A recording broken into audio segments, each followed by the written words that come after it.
Hello and welcome to the program. Good morning to you from wherever you're watching. This is Moneyline with Nancy on African Independent Television. I am Nancy Nnaji. Of course, you're wondering, where's Nancy? This is not the studio. Yes, this is not the studio setting.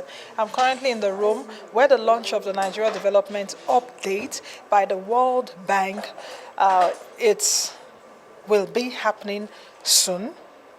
So, what is the NDU about? The Nigeria Development Update is produced by the World Bank twice a year, every 6 months, to assess Nigeria's economic as well as social development. The last one was done in June of 2022, and the title of that launch of the NDU at that time was The Continuing Urgency of Business Unusual.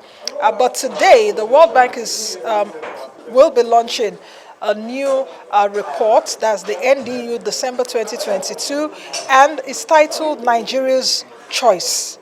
It's actually titled Nigeria's Choice, as well as the Country Economic Memorandum. The Nigeria Country Economic Memorandum would also be launched today. So it's going to be an interesting one, an interesting panel. Of course, the opening remark by Dr. Shubham Chowdhury, who is the country director of the World Bank here in Nigeria, will be having an opening, a keynote speech that will be delivered by the Director General of the Budget Office of the Federation, who is representing the Honorable Minister of Finance, Budget and National Planning, Dr. Zainab Ahmed. Also within the program today, you will get to watch the panel session, very intensive panel session, as well as participatory panel session, where the panel will be talking about Nigeria's choice and charting a new course.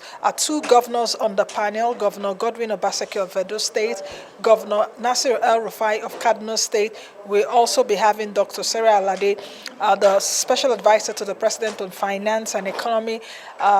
Three of them will be on the panel, and I would also be moderating that panel session talking about Nigeria's choice and charting a new course. Let's quickly take a break. We have so much to bring to you in this edition of the program. Let's quickly take a break, and when we come back, the program continues. Don't forget to join us on all our social media platforms.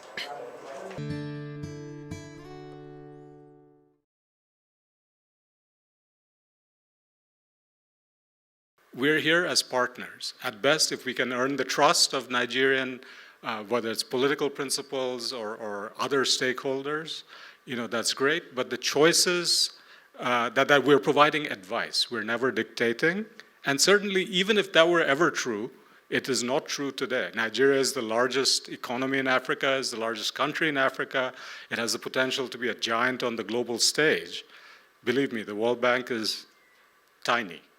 Okay, so our power, I hope, our influence comes from whether we're able to persuade all of you, all the political principals, other stakeholders here in Nigeria, about how we can help and some of the analysis. So that's what we will be sharing today, and then we have the honor of then hearing from several of the Nigerian principals what they think about what we're saying. So let me start with, so there are two reports, as Nancy pointed out. The usual Nigeria Development Update, which comes every 6 months. This time, my role usually in these things is just to pick the title, right? The team does the rest of the work. So this time I suggested Nigeria's Choice.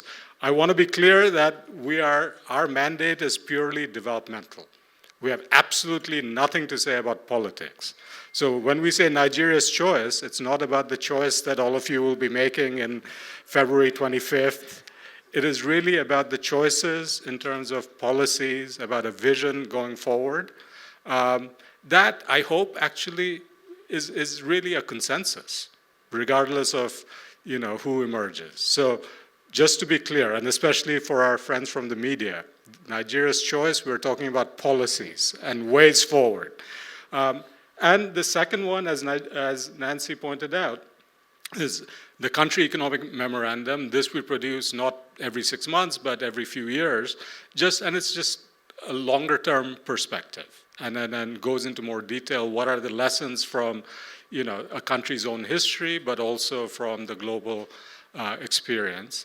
And so that is called Charting a New Course. Next slide, please. Both of these, the choice and this idea of charting a new course, are motivated by this picture that we've been showing for a while.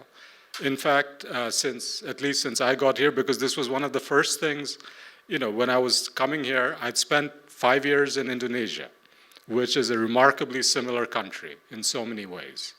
It's about 270 million people, it's resource rich, it actually went through 30 years of military rule and then emerged in the late 1990s as what I call a noisy democracy, just like India is a noisy democracy. So this picture, so I knew Indonesia's story. What fascinated me, what intrigued me, what puzzled me was Nigeria's story.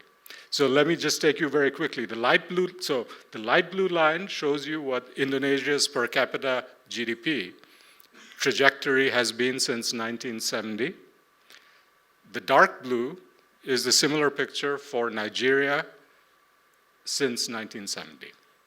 What should strike you, what struck me, was the fact that Indonesia started off below Nigeria and then pretty much has been on an upward trajectory, a pretty steep upward trajectory since then.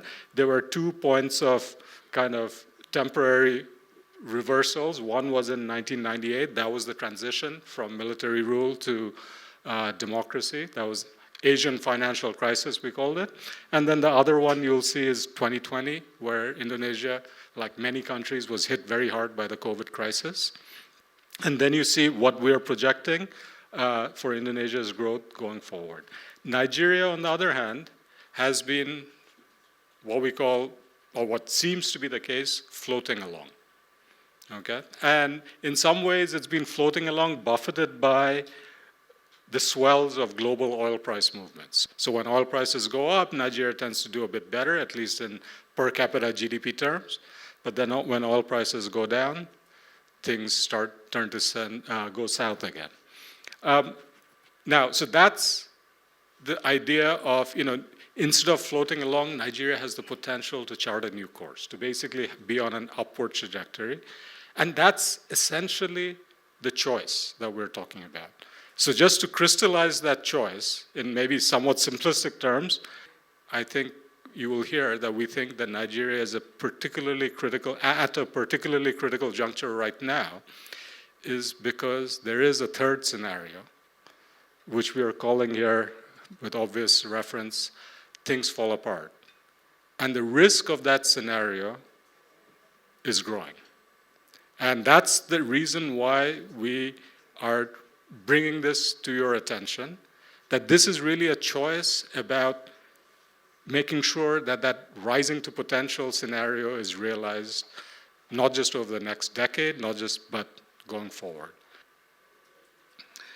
The launch today of the Nigeria Development Update and Country Economic Memorandum by the World Bank provides another opportunity for us to review and dialogue around major achievements and critical challenges of the Nigerian economy. I commend the World Bank for its contributions towards the growth and development of Nigeria, not just in financing development projects across sectors, but more importantly, through policy dialogues like this one. And of course, policy advisory, support that it provides. I would also like to appreciate other development partners, the private sector, civil society, the academia, and government officials here present. I look forward to a very rich and robust discussion and a good outcome at this event.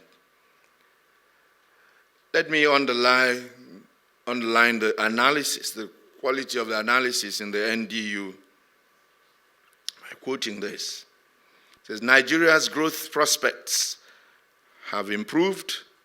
However, pre-crisis challenges threaten the post-crisis recovery, highlighting the need to depart from business as usual policies.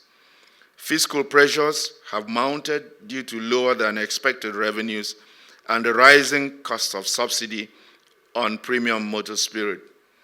The report notes further that under a business as usual scenario, GDP per capita will continue to decline. However, drastic reforms can change this. Therefore, taking a closer look at the PMS subsidy and the youth labor market, spotlight was turned on Nigeria's digital economy potential and on the need for greater financial deepening.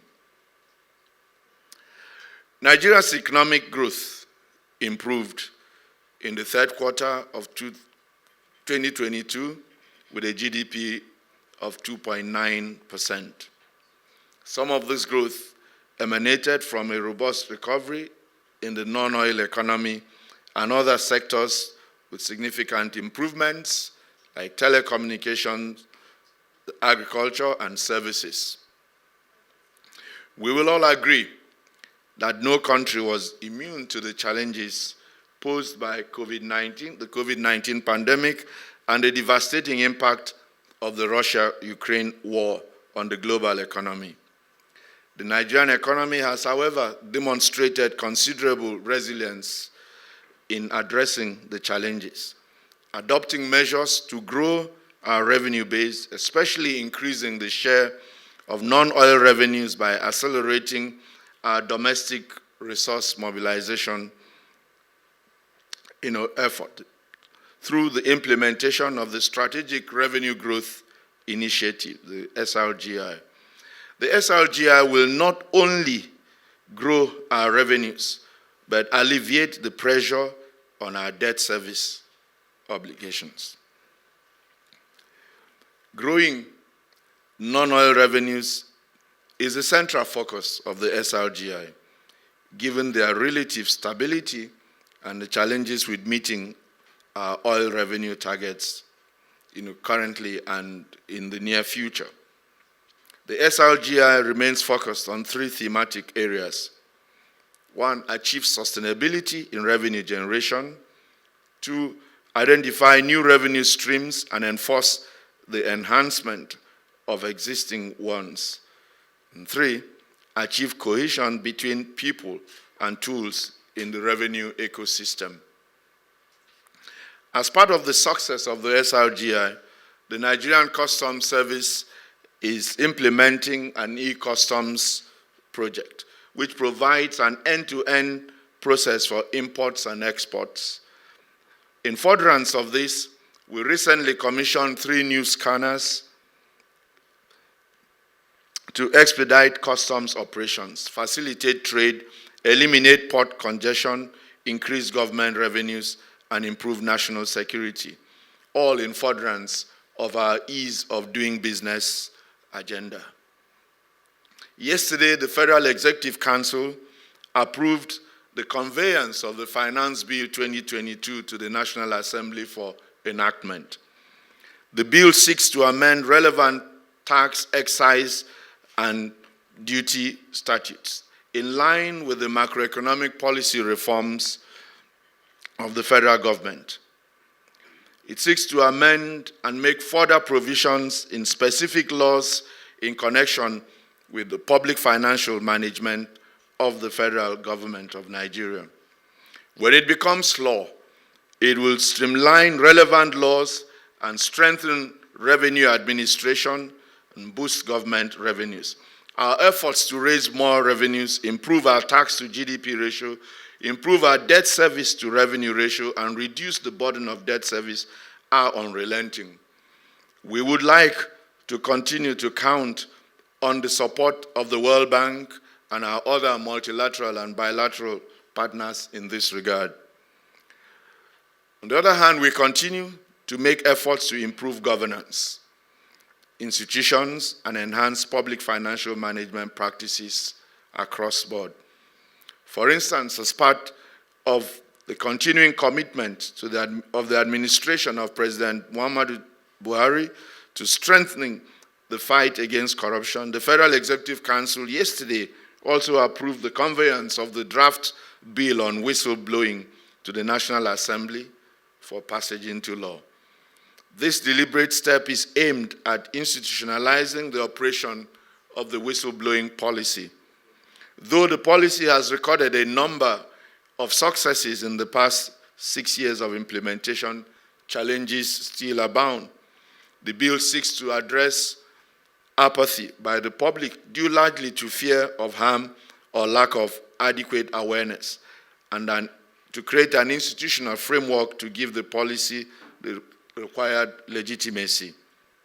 The Whistleblowing Bill 2022, when passed into law, will provide a legal framework for the implementation of the policy and remove most of the impediments to its effective and efficient operation. Regarding the oil sector, oil production is expected to increase to 1.6 million barrels per day by the first quarter of 2023 as efforts intensify to improve oil production infrastructure and reduce theft. We currently project an average crude oil production of about 1.9 million barrels condensate inclusive by 2024. We expect to complete the rehabilitation of the Port Harcourt refinery before the end of 2023. We have also signed the Memorandum of Understanding with Daewoo Corporation for $1.5 billion rehabilitation of the Kaduna and Warri refineries. The importation of petroleum products will significantly decline in 2023, as the Dangote refinery is expected to begin operation in the first quarter of 2023.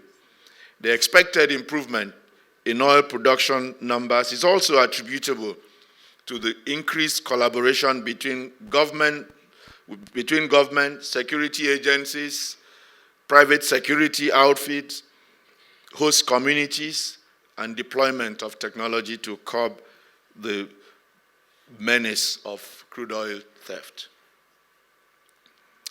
As I conclude, let me state that we expect to see more investors in the oil sector as we achieve greater clarity, robust commercial and regulatory framework to support investment and growth as provided in the Petroleum Industry Act. I wish to conclude my address by conceding that we need help. The Nigerian government at the national and subnational levels cannot provide all the financing required to meet Nigeria's investment needs, Nigeria's public investment needs.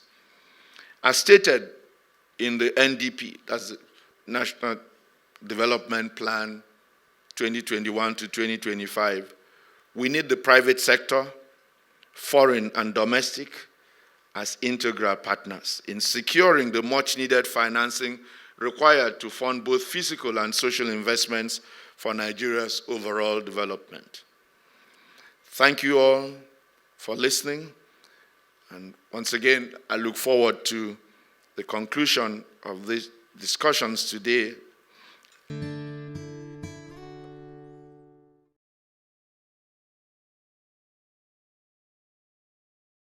All right, welcome back from the break. Of course, you've seen during the break that I brought you the opening remarks by Dr. Shubham Shaduri, who is the country representative of the World Bank, as well as the keynote address delivered by the Director General of the Budget Office of the Federation, Dr. Ben Akabweze, who represented the Honorable Minister of Finance, Budget and National Planning, Dr. Zainab Ahmed.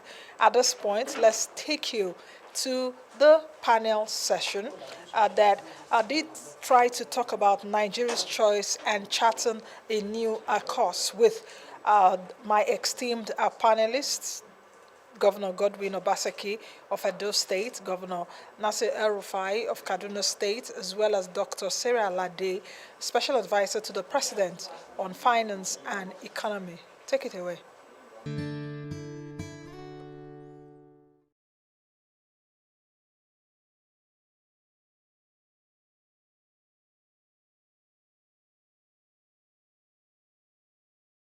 we all have listened to the World Bank's presentation.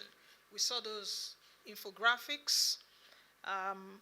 Economic growth is low, 2.25% the last time MBS brought out the GDP report. Inflation is surging, 21.09% as at October. The fiscal deficit is getting worse. Our public debt, as at 3 days ago, 44 trillion naira. Debt is increasing. External reserves are declining. It oscillates around $36 to $37 billion. What do you think about the macroeconomic climate in Nigeria right now, as espoused by Dr. Alex? What has changed this time around? Because perhaps it's not all bad as we think. You have, a bird's eye view of what's happening too. And what can we do in Nigeria right away to prevent the worsening macroeconomic condition? Over to you, Dr. Alade. Thank you very much. We're not only talking about investors from outside, even within the local, the domestic investors for the people, the citizens. The first thing we should do in trying to restore that confidence is restore macroeconomic stability. That is the way to go. Yes, for any economy, the economy thrives on confidence. Any market economy is the confidence. If people don't believe that you are going to have a policy that works, and it's not only that it works today, but that your policy will also be there tomorrow, they will not have anything to do with you. So I think we should restore macroeconomic stability. And the way we will do that, Alex has already spoken about reforms. Yes, we have to do reforms. And what reforms? Urgent reforms in terms of the fiscal stance. The fiscal stance has to be consistent with fiscal solvency. And when you talk about that, you are now coming on to talk about the elephant in the room, the subsidy, making revenue available, and so on. And in terms of monetary policy, we also must have a monetary policy stance that is consistent with low inflation. If we don't have that, we will still continue to have instability in the macroeconomic environment. We also look at the exchange rates. Our exchange rates must be such that avoids currency misalignment.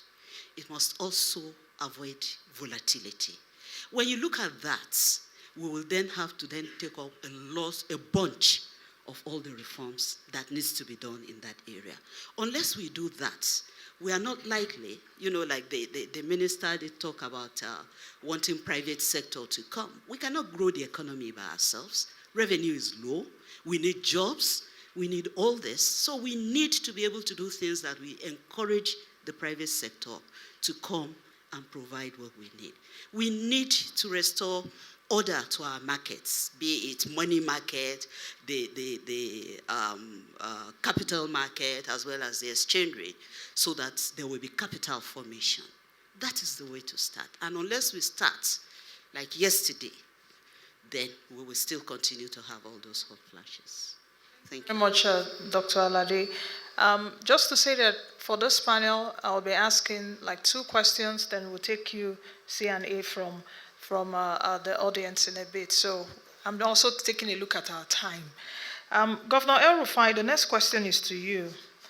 We've seen that Nigeria's public finances are under acute stress, as it is right now, which has also increased debt and deficit. What effects is this really having state-level fiscal sustainability and public financial management? You can answer that. I'll come back to the second question to you later. Thank you, Nancy.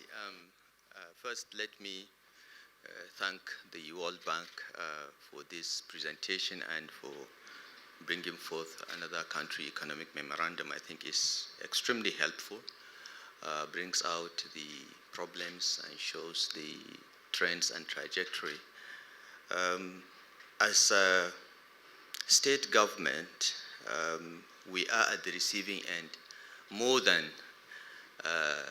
the federal government in terms of these fiscal pressures. Since 2021, the NNPC had stopped contributing a sent to the Federation account from proceeds of oil revenues. They claim that the entire domestic oil revenue, our share of joint ventures and production sharing contracts, when they sell, is not even enough to cover this PMS subsidy.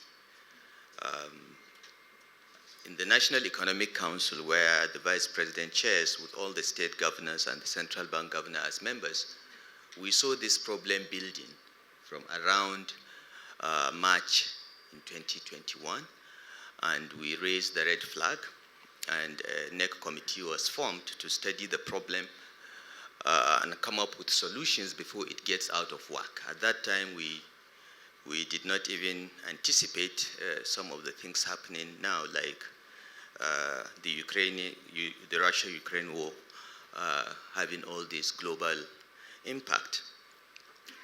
We agreed, and we worked with the bank at the time, we agreed by November 2021 that this subsidy should go, because we could see that at best it will reduce state revenues by about 20 to 30% in 2022, unless it is ended. And that would have significant impact on the solvency of many states. And we all agreed on that, and the federal government seemed to agree, but somehow the consensus was not implemented.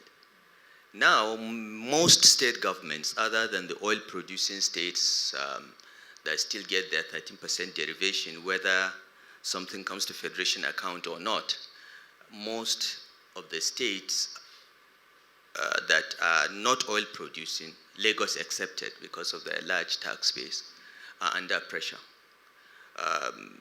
We all know, and we can see very clearly, the impact of the fiscal trends in the last 12 months on the minimum wage and the earnings of Nigerians. But what can we do about it? Ideally, we should quadruple or multiply 5 times the current levels of wages and salaries, but we simply can't afford it. Many states are struggling, and we are back to 2014, 2015, when the Buhari administration inherited about 27 subnationals with salary arrears. We are getting back there. So this has a major impact on us, and unlike the federal government, we do not have recourse to central bank financing. And frankly, the states are the multiple losers of some of these policy misalignments. Last night, we were at the Nigerian Governors Forum meeting discussing SIFTAs. The World Bank came and briefed us. All the states have done very well. We surprised the World Bank by outperforming what was predicted. So the World Bank needed $375 million to settle all of us, but they had only $200 million because they didn't think that Nigerian states will implement the far-reaching reforms that they recommended, but we did. Almost all the states, met all the targets, so the World Bank can only give us a fraction of what we're entitled to. But after the World Bank left, the issue being discussed was at what exchange rate are we going to get what we are due? Because the central bank will take the dollars from the World Bank, sell it at whatever price, we don't know, but they give us the Naira equivalent at the so-called official rate that only the governor of the central bank probably believes is the rate. So we had that discussion. And this, as I said, is really, really affecting states. And it is the state governments that have primary responsibility for core social services like primary education, primary health care, and so on. How can we deliver that when we are struggling to just pay the salaries of our public servants? And most state governments are not as bloated and as large as the federal government. Yet, I can assure you, we are doing the numbers now, but I can assure you that at least half of the states in Nigeria are struggling already. And these reforms must be implemented immediately. I don't think we need the World Bank to tell us what we need to do. I think all the presidential candidates of the major parties have said they will remove subsidy, they will unify the exchange rate, and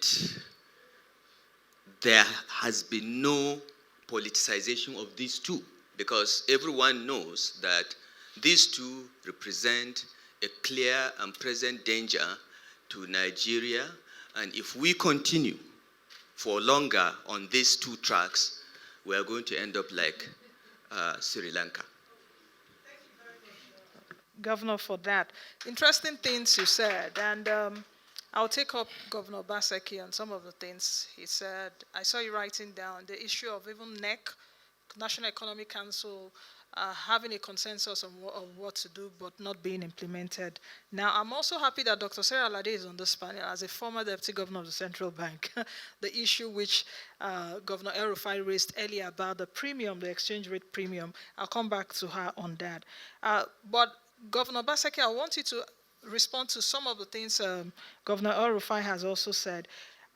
With this question of mine, which is around, that we've seen the NEC, the National Economic Council, has over the years convened the federal and state government for the purpose of formulating policies in these areas.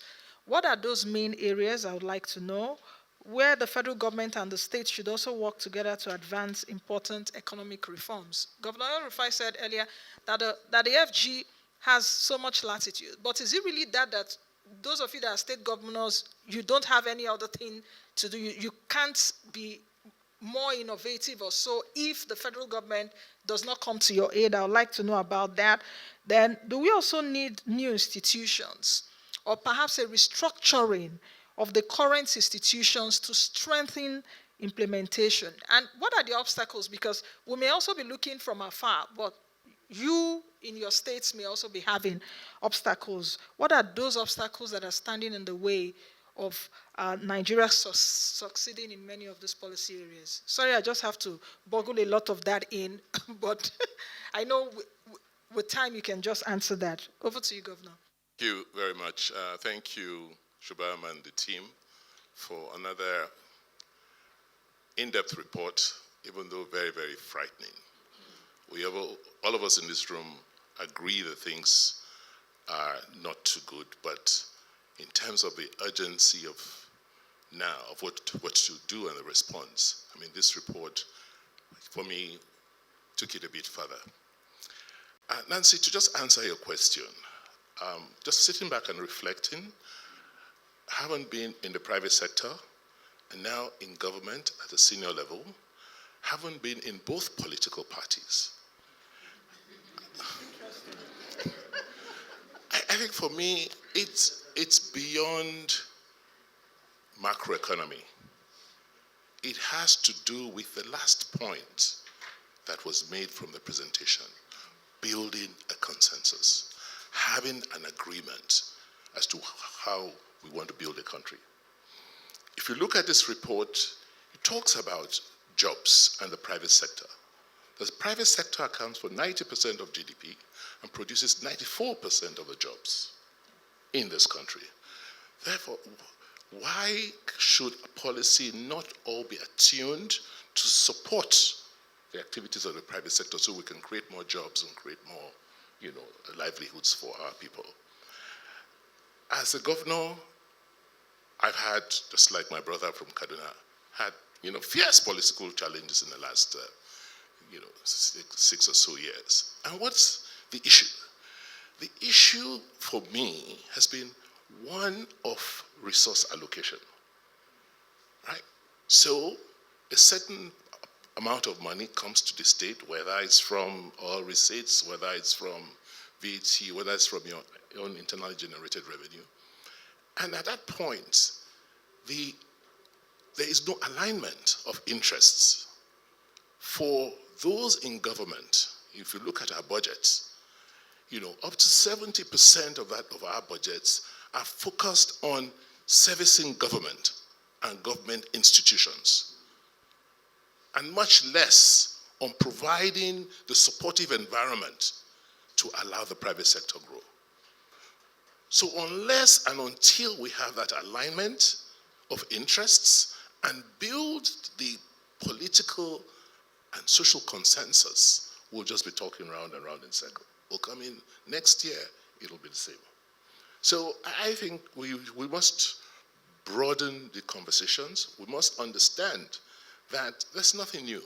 We've, like the governor of Kaduna said, my brother said, we've seen this trend in the last 2 decades, and even a decade before the transition to democratic rule. So there's nothing really, really new. But at the core, we've not been able to sit and agree to resolve the core. And unfortunately, I don't see 3 scenarios. I only see 2. It's either, we grow, drive our potentials, or things may fall apart. Okay. I hope things don't fall apart where we are now, remembering Professor Chinua Achebe. The point I made about state budgets applies even much more to federal. Okay. Interestingly, both of you, governors here on the panel, have raised, things that also touch my heart. And these are things that I ask every day. And I'm wondering, if things have fallen apart, Governor Obaseki said, until there's a consensus, what will make that consensus happen? Because at the end of the day, he said, if we don't do that, we will still be, it will be a vicious circle. What will make us get there? What exactly will make us get there? Okay, Governor, if I just quickly answer, then I'll come back to... I know that, saying we need a little consensus, political arrangement is very nice in books and so on. But when the 36 state governors of Nigeria sit in a room with the vice president as chairman, and the governor of the central bank sitting, minister of finance, minister of petroleum, and agree that subsidy should go, what kind of consensus are you looking for? All right? There was no dissent. Only one governor expressed concern that, yes, subsidy should go, but we should do it in a way, blah, blah, blah, blah. The usual political niceties. But it didn't happen. So when people talk about consensus, I sometimes wonder what it is, and we had consensus. We had agreed. Let me tell you what I think. I think that Nigeria's next president must be willing to take very difficult, immediate, and urgent decisions that will make the country go through maybe 3 to 5 years of pain and reverse this trajectory. I am proud to be a member of the Obasanjo administration. That decade of growth, the 2000 to 2010 trajectory, we were in that government. We know what we had to do. We know what President Obasanjo had to do, the political capital he was ready to bet to do this. The next president of Nigeria must be willing to do just one term if necessary, but reverse this trend. The consensus is there. If 95% of jobs are from the private sector, 90% of GDP is from the private sector agrees that these things must be done. The state governments have agreed that these things must be done. I have told you the 2 big elephants in this room are subsidy and exchange rate. And those at the receiving end of this are the private sector and the subnationals. All right? We have agreed. What we need is a president willing to expend political capital, take risks to reverse the trajectory of this country on a permanent basis, even if it costs him re-election, because it might. Because the results may not begin to show until after 3 to 5 years. The only problem I have with the World Bank, the chart that you presented, the 3 options, is that the potential graph shows that it can go up immediately. It can't. For the next 2-3 years, it will go down. Things are not going to get better in the next 2 to 3 years, even if you do the right policies tomorrow. It will take time. But that president who changes that direction of that country will remove the word potential from Nigeria's vocabulary and will finally be the country we deserve to be. Thank you very much, Governor El-Rufai. Governor Basaki, you want to respond? Do you want to respond briefly? Yes, I agree largely with my brother, except that when we talk about consensus and misalignment, he raised a very fundamental issue. So if we, 36 governors, agreed, and the private sector, we've agreed it's about the private sector, how come over the last 3 decades it hasn't happened? So maybe the word consensus needs to be broadened. And I also want, for me personally, it's beyond subsidy. It's beyond aligning FX rates. It goes deeper and cuts across almost every aspect of our macroeconomy. Because if you look at the report and look at the what's it called? Not business as usual scenario. Yeah. Continuing as usual. The removal of subsidy under that scenario, the best we achieved was a 1 trillion naira accretion back to revenues. And that's not going to solve our problem. Our problems are much deeper. Okay, thank you, Governor, for saying that, at least bringing that in because of the non-oil growth that we saw. That's what you're referring to. But Dr. Alade, I'll come back to you now because it seems that the central bank has been, what Governor El-Rufai has been saying. You worked there for many years. You were acting governor for a while. Nigeria's public finances under tension, as it is. We've seen rapid borrowing from the Central Bank of Nigeria, ways and means, about 22 trillion naira. The question right now is that, is it sustainable? Governor El-Rufai said states do not have a central bank to go and borrow from. But I know that states also access the capital market and you have other fund sources. The investment banker here knows what I'm talking about. So how sustainable is this that the federal government will keep borrowing from the central bank, and what can be done? But the CBN will also tell you is the lender of last resort and is the banker to the federal government.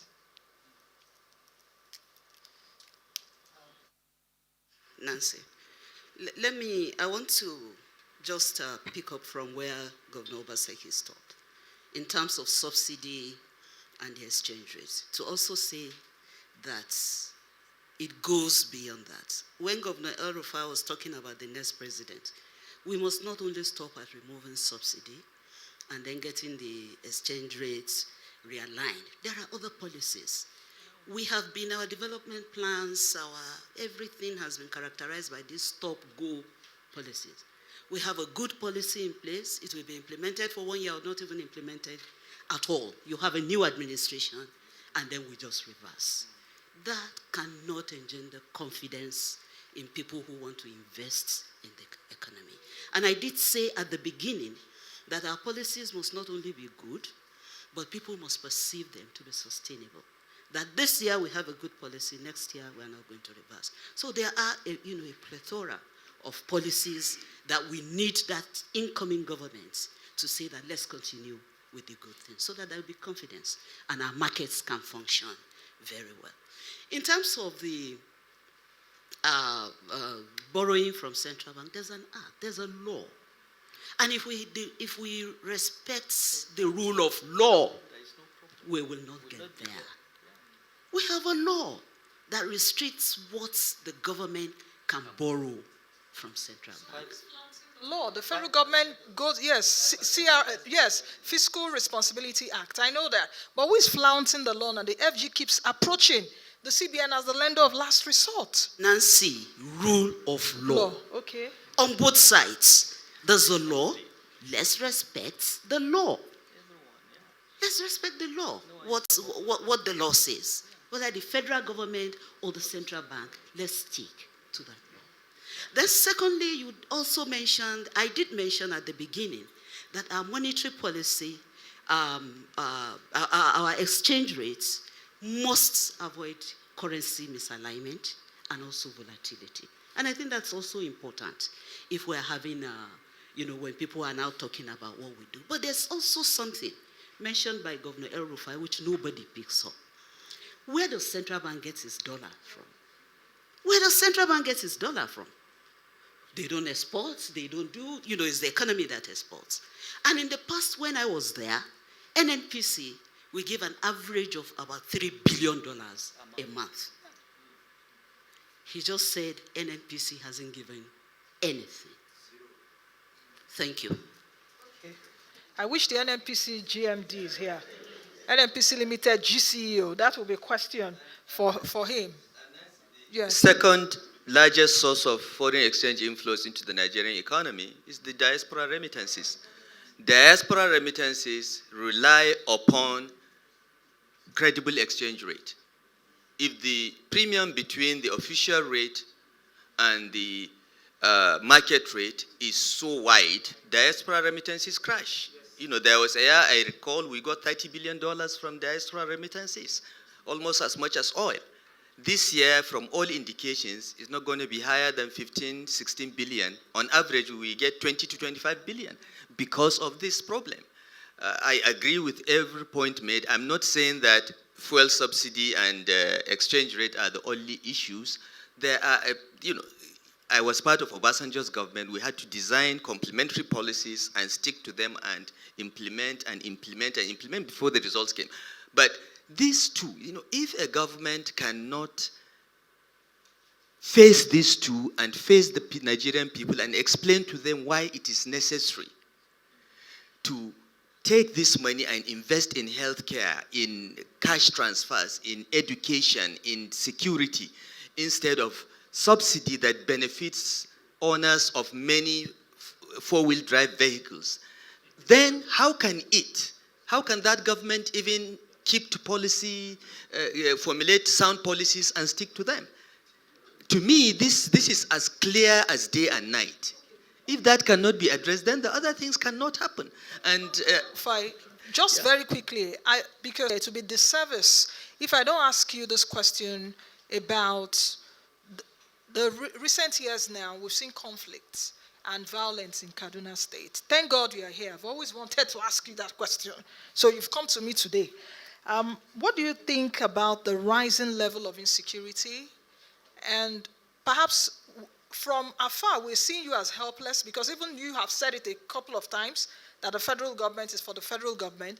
And how do you think it is impacting on business and economic activities in your state, as well as how it has impacted economic activities around the country? Because we've seen pockets of insecurity across the country, whatever it is called, Boko Haram, bandits, unknown gunmen, or whatever they may be called. Very quickly, Governor El Rufai, in fact, we have 1 minute. This is a big issue. We need an hour on your program so that we treat it. But of course, nothing is possible without security. Kaduna State has worked very hard to attract investors, and we have done pretty well. But we would have done twice or thrice as much if we didn't have the security challenges we have. And, we have our own very clear solutions to some of these insecurity challenges, because we have local knowledge, we have local intelligence, and we know what to do about it. And we've made recommendations, but people forget that subnationals control no security apparatus at all. We cannot order the police, we cannot order the armed forces to do anything unless they get clearance from Abuja. And I was frustrated at the time, because I thought that, the solution to this problem is full kinetic action, just bomb everyone, accept that there will be collateral damage, and just end it before it becomes an industry. And I believe that if that was done 3 years ago, we would not have suffered as much as we did in Kaduna. But I'm happy that finally it is being done, and the levels of insecurity are going down. But we can go to the roots of that. We can talk about poverty and violence, and you saw the chart and the correlation between the lack of opportunities and the rising violence. We can go into all that, but that will require, hours to discuss. But the federal government has primary responsibility for security. Our efforts to have state policing and community policing are being blocked. And if the federal government takes primary responsibility for security, then it should deliver security. There is nothing subnationals can do. We are doing the best we can.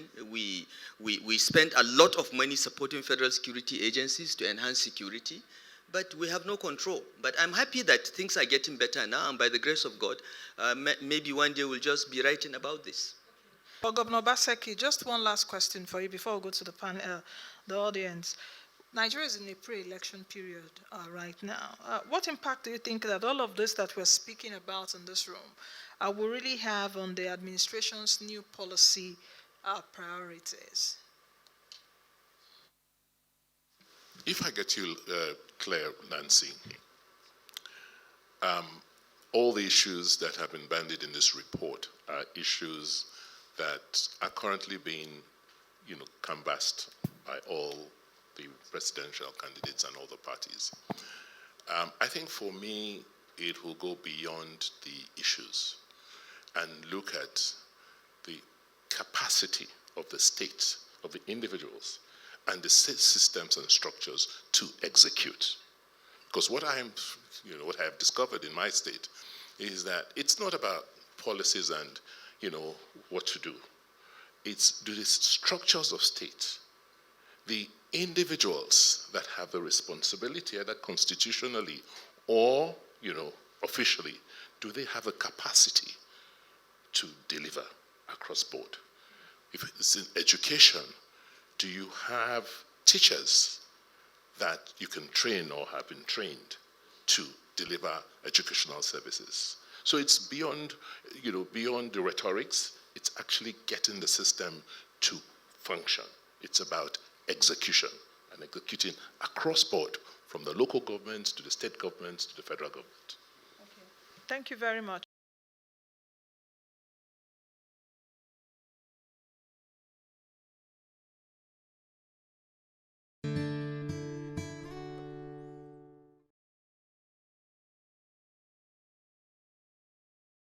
Welcome back. I promised you at the beginning of the program that today's show is quite different, and I hope that you've seen it. So it's a wrap from us today on the program. Thank you all for joining us. It's been my pleasure, my absolute pleasure, bringing you the show this year from January till now. What you will be seeing from now on will be the excerpts of 2022 shows. So many, over 200 shows that I've done this year. So I want to use this opportunity to thank you all for watching, ardent viewers for following us, people that have been following me for years. You say, oh, I've known you since this. Thank you, for still staying with us. Thank you to my team, the Moneyline with Nancy team. Thank you to all of you for producing this show. Thank you also to the African Independent Television team, the production team. It takes a lot to do this. In fact, it takes a village to put a show together. Thanking the board, the management, the staff of AIT, thanking the founder, thanking every one of you, too numerous to count. I wish you all a Merry Christmas and a Happy New Year, compliments of the season. But in all you do, still have it in mind that in a few days you'll be coming back to the new year. Be intentional about the new year. Be intentional about your finances. Be intentional about making yourself better. Be intentional about improving your life. And also be intentional that 2023 elections is just a few weeks away. You've got to participate. I hope you have your PVC. Go collect them. If you haven't collected, make sure you do. And the 2023 elections really depend on us. I hope to see you all again. Like I always say, be the best you can be and be the change you want to see. What you'll be seeing in the next few days is the assets of the 2022 shows of Moneyline with Nancy. I'll see you all again. God bless you.